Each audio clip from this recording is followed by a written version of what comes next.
ये जो दो जर्नैलों के दावे के गलत होने की बात है, तो फिर क्या कहा जनरल बाजवा ने, जनरल फैज हमीद ने?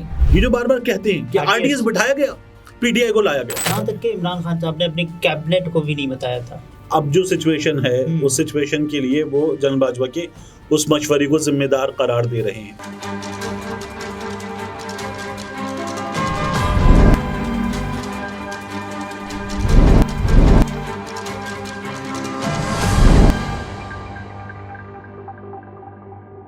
अस्सलाम वालेकुम, मैं हूं अब्दुल सत्तार। आप अलग न्यूज़ देख रहे हैं, तारिक मतीन हमारे साथ हैं। ये जो थंबनेल आप देख रहे हैं कि मैं मार दिया जाऊंगा साबिक विफाकी वज़ीर, और उसके अलावा जनरल आसिम मुनीर को डीजीआई की पोजीशन से किसने हटवाया, उसके अलावा ये जो खबर है ना, 2 जर्नलों का दावा गलत निकला, इस पर आते हैं। 2 जर्नलों का दावा गलत कैसे निकला?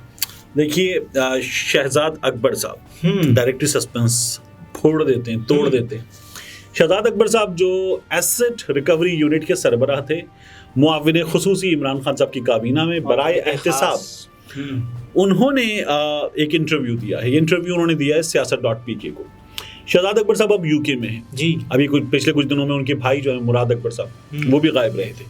शहजाद अकबर साहब ने इंटरव्यू दिया और इंटरव्यू देते हुए उन्होंने काफ़ी इंकशाफात किए। ये जो 2 जर्नैलों के दावे के गलत होने की बात है, सिविल खुफिया इदारे ने जी इमरान खान साहब को, यानी आईबी ने, इंटेलिजेंस ब्यूरो ने इमरान खान साहब को, प्राइम मिनिस्टर को ये इत्तला दी कि सेनेट के इलेक्शन में आपके बंदे इधर-उधर हो सकते हैं। इमरान खान साहब खुद भी कई बार कर चुके हैं। आपके बंदे इधर-उधर हो सकते हैं। आप लोग जो हैं सेनेट इंतखाबात इस्लामाबाद की सीट वाला, यानी जहां पर यूसुफ रजा गिलानी और अब्दुल हफीज शेख आमने सामने थे, ये हार जाएंगे। अच्छा, कौमी असम्बली में इमरान खान साहब की वो अक्सरियत थी, वही इसका इलेक्टोरल कॉलेज था। खरीदार आ गए। तो आपको वो याद है वीडियो यूसुफ रजा गिलानी के बेटे की? अरशद शरीफ साहब लेकर आए थे पहली मर्तबा जी। तो यूसुफ रजा और फिर फहीम खान जो कराची से एमएनए जी, और इनके साथ कैप्टन जमील बोल वाले जी जी जी, इन दोनों ने स्टिंग ऑपरेशन किया था यूसुफ रजा गिलानी के बेटे का। अच्छा, उसमें हुआ ये कि पता चला कि ये वोट खरीद रहे हैं, और फिर उसके बाद पाकिस्तान तहरीक इंसाफ को इलेक्शन हार गए, अब्दुल हफीज शेख साहब हार गए, अक्सरियत होते हुए इलेक्शन हार गए, खुफिया बैलेट था। इमरान खान साहब ने फैसला किया कि वो लेंगे एतमाद का वोट, क्योंकि अगर तहरीक इंसाफ ये भी कहती रही ना कि ओपन बैलेट करवाएं, तो सब कहते हैं नहीं, क्योंकि वो सूट करता था उस वक्त उनको, क्योंकि अगर उनका इलेक्टोरल कॉलेज इमरान खान साहब का भी वही है जहां से इस सेनेटर को आना था, तो फिर उस इलेक्टोरल कॉलेज में तो अक्सरियत। तो इमरान खान साहब ने एतमाद का वोट लिया, अब इसे होना था सामने, तो ये हो गया पूरा, ठीक है। यहाँ इमरान खान साहब जो है वो सुर्खरू ठहरे। इमरान खान साहब को जब आईबी से इत्तला मिली थी कि हार जाएंगे अब्दुल हफीज शेख वाला इलेक्शन, इतने वोट मिलेंगे, वैसे ही हुआ फिर। और तब इमरान खान साहब ने इसको डिस्कस किया जनरल फैज हमीद साहब से और जनरल बाजवा साहब से। ये शहजाद अकबर साहब बिल्कुल ऐसे ही है। तो फिर क्या कहा जनरल बाजवा ने, जनरल फैज हमीद ने? उन्होंने ये कहा कि साहब आप फिक्र मत करें, ये हो जाएगा, सेट हो जाएगा। हो गया सेट, उसके सेट ही हो गया ना फिर तो सेट हो गया, और ये काम जो है वो हो गया था। देखिए, अब जो मैं आपको दिखा रहा हूँ स्क्रीन पर, ये 25 जुलाई को इंतखाब हुआ था। 25 और 26 जुलाई की दरमियानी रात 1 बजे 1:30 बजे के आसपास के स्क्रीनशॉट्स हैं। इन स्क्रीनशॉट्स में आपको नजर क्या आ रहा है? पाकिस्तान तहरीक इंसाफ की कुछ 116-117 सीटें हैं। अगर मैं हम रिकॉर्ड कर रहे हैं ना, वो तो बाद में हम पोस्ट पे लगाएंगे, लेकिन अगर मैं सही याद रख रहा हूँ इसको, तो 116 के करीब पाकिस्तान तहरीक इंसाफ की सीटें हैं। इसके अलावा जो चीदा नाम है, अहमद चीमा जीत गए थे, डॉक्टर निसार हार गए थे, फिर इसके बाद अहमद चट्टा जीत गए थे, डॉक्टर निसार चीमा हार गए थे। इसी तरह से आप देखिए कि राना सनाउल्लाह खान हार गए थे, और भी बड़े बड़े नाम, ख्वाजा आसिफ साहब हार गए थे, वो तो खुद बताते हैं हार गए कैसे हुआ था। जनरल बाजवा ने वो इलेक्शन ख्वाजा आसिफ को भी और बहुत से लोगों को जितवा दिया था। पाकिस्तान तहरीक इंसाफ, ये जो कहते हैं ना बार बार आरटीएस बिठा के पाकिस्तान तहरीक इंसाफ, ख्वाजा आसिफ और उस्मान डार का मुकाबला था। ये जो बार बार कहते हैं कि आरटीएस बिठाया गया, पीटीआई को लाया गया। आरटीएस बैठने का फायदा किसको हुआ था? नून लीग को। आरटीएस बैठने का फायदा नून लीग को हुआ था। जनरल बाजवा जो है, उनके बारे में एक इनसाइडर पीटीआई के, उन्होंने मुझे बताया बहुत पहले कि जनरल बाजवा जो है, उनको ये नजर आया कि इमरान खान जीत रहा है 2018 का इलेक्शन, तो जनरल बाजवा ने इमरान खान से अपनी इलेक्शन जीतने के बाद जो ताल्लुकात है वो बेहतर कर लिए, लेकिन जनरल बाजवा की स्टैब्लिशमेंट ने उन साहब के मुताबिक इमरान खान की इलेक्शन में पोजीशन बड़ी कमजोर कर दी और फिर इमरान खान को इन बेसाखियों के सहारे, जो एमक्यूएम की बेसाखियां थी, जीडीए की बेसाखियां थी, इसके अलावा बाप पार्टी की बेसाखियां थी, इनके सहारे पर खड़ा होना पड़ा। और फिर जब ये बेसाखियां हटाई गई, इमरान खान साहब से करीब हो जाने के बाद, हाइब्रिड रिजीम बनाने के बाद, जनरल बाजवा ने 1 साल के अंदर, शहजाद अकबर साहब ये भी बता रहे हैं जी, अपने पुराने राब्ते बहाल कर दिए, पुराने राब्ते बहाल कर लिए थे। अब यहां से डॉट्स फिर कनेक्ट कीजिए। सुहेल वड़ाइच साहब ने एक इंटरव्यू दिया था और कहा था कि सुलेमान शहबाज को किसने निकलवाया? जनरल बाजवा ने, फैज हमीद ने निकलवाया। इसी तरह से जो मुकदमात में मदद की शरीफों की, वो भी इन दोनों ने की। मियां साहब को बाहर, ख्वाजा आसिफ खुद ऑन रिकॉर्ड है कि एस्टैब्लिशमेंट ने भिजवाया था।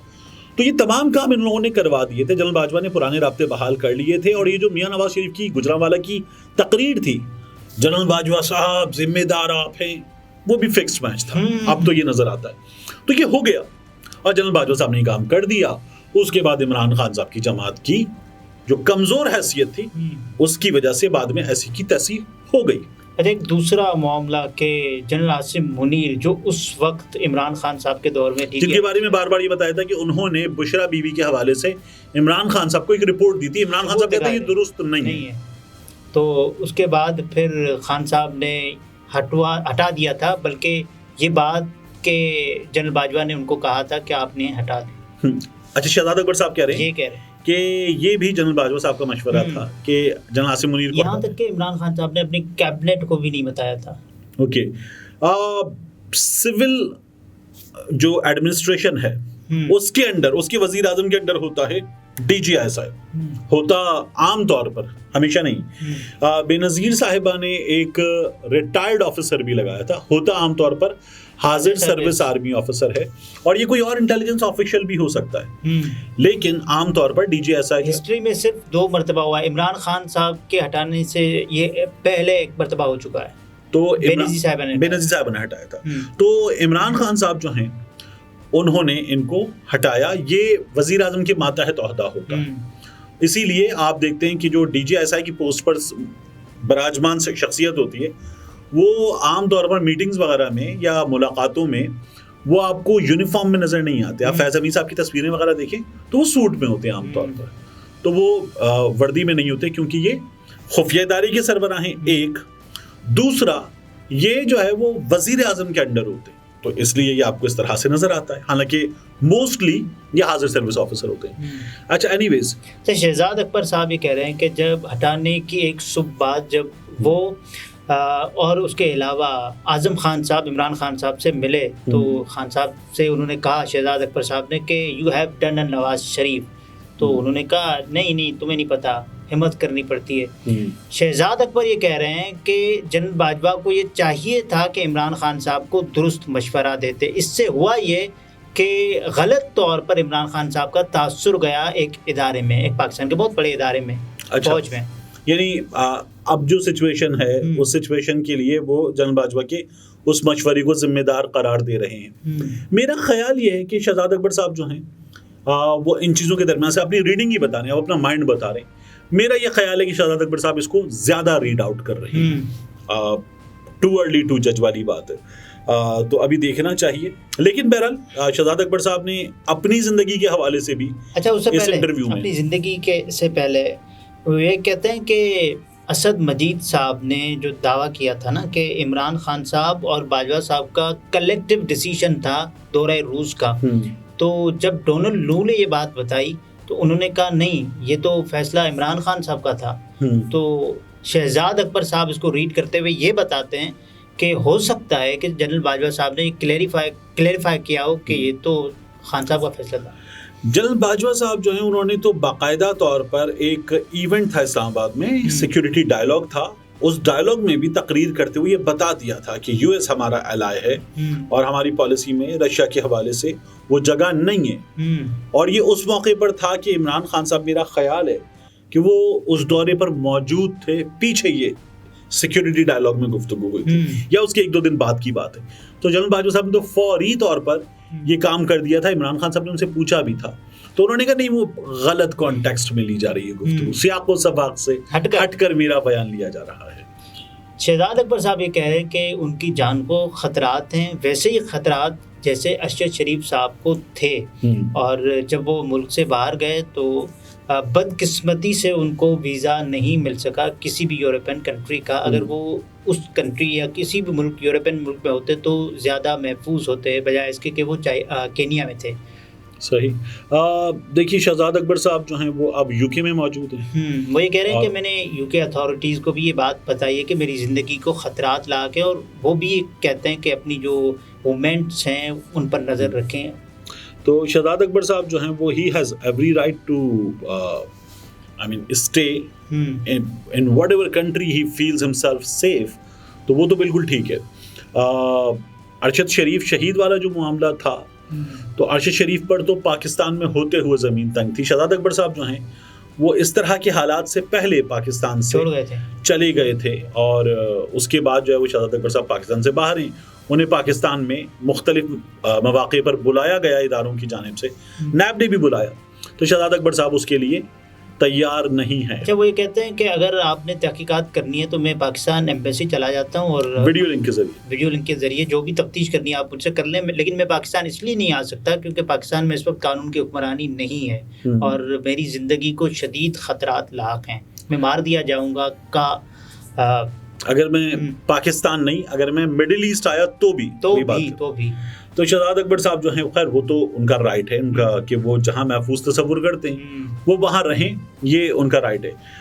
लेकिन कानून को जो है शहजाद अकबर साहब को ये मौका देना चाहिए कि वो एम्बेसी जाएं, वीडियो लिंक पर आएँ, और वो अपने हवाले से जो तहफ़्फ़ुज़ात भी हैं, ख़तरात भी हैं, और जो ज़रूरियात भी हैं, ज़रूरियात इन द सेंस के कानून उनसे डिमांड करता है कि वो कानून के सामने अपना मौक़िफ़ रखें, तो वो उनको करना चाहिए, डेफिनेटली करना चाहिए। शहजाद अकबर साहब ने एक और बात की कि इमरान खान साहब आज भी फ़ौज में उतने ही पॉपुलर हैं, तो इस पर जो उनका इंटरव्यू कर रहे थे सोहरा बरकत, उन्होंने कहा कि आप कैसे कह सकते हैं इमरान खान साहब तो अभी तहवील में, ऐसे कैसे हो सकता है, 9 मई ये हुआ सब कुछ, तो उन्होंने कहा ये नहीं, एक जनरल जो परसेप्शन है उसकी मैं बात कर रहा हूँ। अच्छा, इस सिलसिले में एक चीज़ हुई थी, वो 9 मई के बाद एक होती है कोर कमांडर्स कॉन्फ्रेंस आमतौर पर, एक हुई थी formation commanders conference. Formation commanders conference का मतलब ये था कि ये फिर फौज से एक मेजॉरिटी ऑफिसर्स की मेजॉरिटी वॉइस है, वो majority voice up till the rank of brigadier, वहां तक जो है वो रिफ्लेक्ट हो रही है उसमें। और फिर वो जवाब था कि इमरान खान साहब के हवाले से इदारे में सोच क्या पाई जाती है। तो शहजाद अकबर साहब अगर ये बता रहे तो डेफिनेटली जो नीचे उससे नीचे ऑफिसर्स हैं उनकी तादाद, अगर आप उससे ऊपर ऑफिसर्स की तादाद देखेंगे तो वो शायद ज़्यादा है। मगर मेरा ये ख्याल है कि इमरान खान साहब के मामले में जो ऊपर बताया गया था उसमें भी डेफिनेटली डिफरेंस ऑफ ओपिनियन हो सकता है, ठीक है। लेकिन अभी जो है 9 मई के हवाले से मेरी कुछ लोगों से बात हुई जो अफवाज पाकिस्तान से ताल्लुक़ होते हैं, उनका ये कहना है कि फ़र्क पड़ा है 9 मई के बाद। वो ये कहते हैं कि 9 मई जिस तरह का इवेंट था, इंसिडेंट था, उसके बाद फ़र्क पड़ा है। मैंने कहा ये फ़र्क इतना है कि हम ये कहें कि अब वो वहाँ मकबूल नहीं है या उस तरह से मकबूल नहीं। कहना ये दो बातें हैं, मकबूल नहीं है का मतलब है कि बिल्कुल नहीं है, उस तरह से मकबूल नहीं है तो इसका मतलब है कि पॉपुलैरिटी को डेंट पड़ा है। तो कह लेंगे पॉपुलैरिटी को डेंट पड़ा है, उस पर तशवीश भी मौजूद है। क्या मकबूल नहीं है, तो वो उन्होंने कहा कि नहीं, इसको नहीं मानते, मकबूल हैं अभी भी। अच्छा, आखिरी बात, शहजाद अकबर साहब ने कहा कि अज़राए तफन्नुन अज़राए मजाक के नवाज शरीफ साहब जब पाकिस्तान आएंगे तो मैं भी उसी दिन पाकिस्तान आऊँगा। तो फिर 21 अक्टूबर को शहजाद अकबर साहब मतलब पाकिस्तान आना नहीं चाहते। तो शहजाद अकबर साहब तो असल में तो ये कह रहे हैं कि नवाज शरीफ भी पाकिस्तान नहीं आ रहे, यानी नवाज शरीफ की वापसी तक उधार बंद है। जैसा कहते हैं ना हमारे यहाँ कश्मीर की आज़ादी तक उधार बंद है, या एक और था अल्ताफ़ हुसैन की वापसी तक उधार बंद है, फिर बाद में ये बदला और कहा गया कि नवाज शरीफ की वापसी तक उधार बंद है। तो मुमकिन है 21 अक्टूबर के बाद पाकिस्तान में उधार खुल जाए, कर्जा मिले और लोगों को उधार मिलना दुकानों पे शुरू हो जाए। नाज़रीन, तारिक मतीन थे, गुफ्तगू आपने मुलाहिज़ा फरमाई। इजाज़त दीजिए, अल्लाह हाफ़िज़।